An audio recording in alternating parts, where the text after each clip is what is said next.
Assalamualaikum warahmatullahi wabarakatuh. Perkenalkan, nama saya Triana Nugraha dari kelas 19B semester 6. Di sini saya akan menjelaskan tentang implementasi audit syariah di Bank Umum Syariah, studi kasus pada Bank Muamalat Indonesia. Kerangka kerja audit syariah di Bank Muamalat.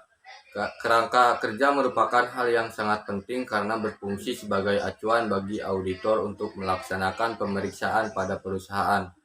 Dalam melaksanakan audit syariah, Bank Muamalat Indonesia mengacu pada dua pedoman, yaitu PSAK Syariah dan Fatwa DSN MUI.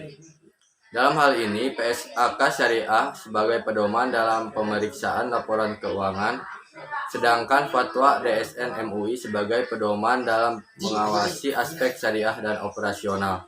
BPRS ini sendiri seperti mengkaji, menggali, dan merumuskan nilai serta prinsip hukum Islam.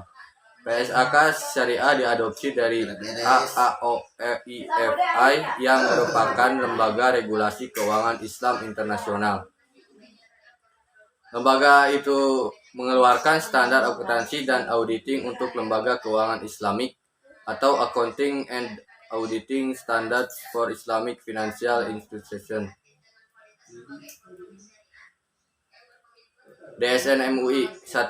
Dewan Syariah Nasional.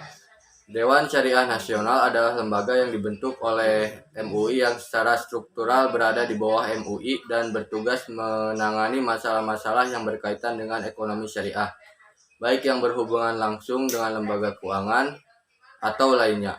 Fungsi DSN MUI adalah mengkaji, menggali, dan merumuskan nilai dan prinsip hukum Islam dalam bentuk fatwa untuk dijadikan pedoman dalam kegiatan transaksi dan analisis produk serta jasa di lembaga keuangan syariah.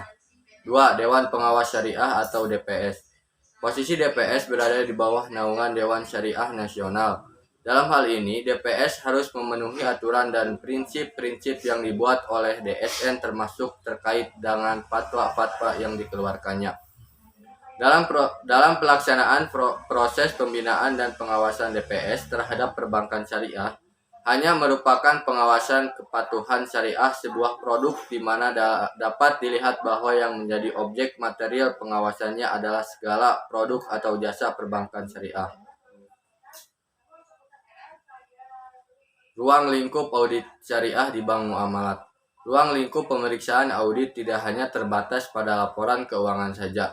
Namun pada saat ini, dengan kebutuhan masyarakat, maka lingkup audit pun semakin berkembang luas pada hal-hal di luar laporan keuangan, seperti audit kinerja, audit lingkungan, audit SDM, dan lain-lain. Lingkup audit tersebut tidak lagi hanya berkaitan dengan laporan keuangan ataupun aktivitas ekonomi perusahaan, tetapi hal yang lebih luas daripada itu. Sebagai yang telah disampaikan oleh Bapak Ardiansyah selaku Syariah Compliance, yang membedakan yaitu aspek religiusitas menjadi landasan utamanya. Hal inilah yang tidak tercover atau apapun audit konvensional saat ini.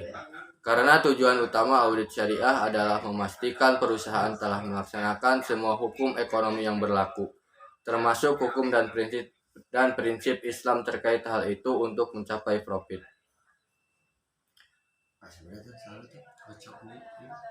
Terdapat 3 tahapan audit syariah, yaitu perencanaan, pemeriksaan, dan pelaporan. Kualifikasi auditor syariah di Bank Muamalat. Auditor diharuskan untuk memiliki keahlian dalam berbagai bidang disiplin ilmu seperti akuntansi, organisasi bisnis, keuangan, teori, praktek manajemen, fikih Islam, usul teori dan praktek audit al-fiqh, dan juga dalam aplikasi pendidikan dan pelatihan harus melengkapi auditor syariah dengan 2 pengetahuan dasar, yaitu pengetahuan fikih syariah yang diterapkan dalam perbankan dan keuangan Islam, pengetahuan serta keterampilan akuntansi dan auditing. Hal ini untuk menjamin efektivitas dari setiap opini yang diberikan Dewan Pengawas Syariah, sehingga dapat menjadi pengawas sekaligus penasehat direksi dalam hal kesesuaian terhadap kepatuhan syariah. Kualifikasi auditor syariah di Bank Muamalah. Kebutuhan kualifikasi auditor syariah di atas sejalan dengan aturan yang berlaku, yakni berdasarkan ketentuan Surat Edaran Bank Indonesia nomor 7/57/DPBS 2022 sejak Desember 2005 dijelaskan yang dapat mengaudit finansial institusi yang melaksanakan kegiatan usaha berdasarkan prinsip syariah hanya akuntan publik yang memiliki sertifikat pendidikan atau pelatihan di bidang perbankan syariah. Begitu pula dengan DPS berdasarkan Peraturan Bank Indonesia nomor 11/3/PBI/2009 tentang Bank Umum Syariah. Kompetensi minimal seorang DPS adalah paling tidak memiliki pengetahuan dan pengalaman di bidang syariah muamalah dan pengetahuan di bidang perbankan dan atau keuangan secara umum. Auditor syariah yang telah memiliki standar sertifikat dari DSN di Bank Muamalah Indonesia dilihat dari kompetensi yang harus dimiliki DPS Bank Muamalat Indonesia tidak menyebutkan adanya syarat yang harus memiliki sertifikat dari DSN. Maka hal ini disebabkan oleh syarat sertifikat auditor syariah belum mampu melaksanakan secara optimal oleh lembaga keuangan syariah. Independensi audit syariah di Bank Muamalat. Sebagaimana yang telah dipaparkan oleh Bapak Ardiansyah selaku Syariah Compliance Bank Muamalah Indonesia bahwa dalam menjaminkan independensi auditor syariah tentu saja harus memberikan tuntunan penting yaitu dari aspek religiusitas dan aspek profesionalitasnya. Dan memang di Bank Muamalah Indonesia sendiri mengedepankan kedua aspek tersebut. 1. Religiusitas. Menurut Baraba 2003, keberagaman religiusitas diwujudkan dalam berbagai sisi kehidupan manusia. Dalam pernyataan pertama, etika Islam adalah supaya manusia mempunyai perilaku yang baik, mengikuti ajaran Islam, dan mencapai keridhaan Allah. Agama mempunyai pengaruh dan pembentukan sikap karena agama meletakkan dasar konsep moral dan dalam diri individu. Menurut Glock dan Stark dalam Majumi tahun 2007, melihat dimensi religiusitas meliputi hal-hal berikut. 1. Dimensi keyakinan ideologis. 2. Dimensi praktik keagamaan. Dimensi pengalaman religius. 4. Dimensi pengetahuan agama. Dan yang kelima, dimensi konsekuensi. Independensi audit syariah di Bank Muamalah. Yang kedua, profesionalitas. DPS sebagai auditor syariah di samping mempunyai keahlian dan kecakapan teknis, dituntut untuk harus mempunyai kesungguhan dan ketelitian bekerja, mengajar kepuasan masyarakat, keberanian menanggung resiko, ketekunan dan ketabahan hati, integritas tinggi, konsistensi dan kesatuan pikiran, kata dan perbuatan. Maka tuntutan profesionalisme seorang auditor syariah Bank Muamalat Indonesia akan meningkatkan independensi dan hasil kerja auditor syariah. Yang terakhir yaitu implementasi audit syariah di Bank Muamalah. Berdasarkan materi dari poin-poin sebelumnya, implementasi audit syariah di Bank Muamalat Indonesia dinilai cukup bagus. Meski begitu, Bank Muamalat juga masih memiliki kekurangan.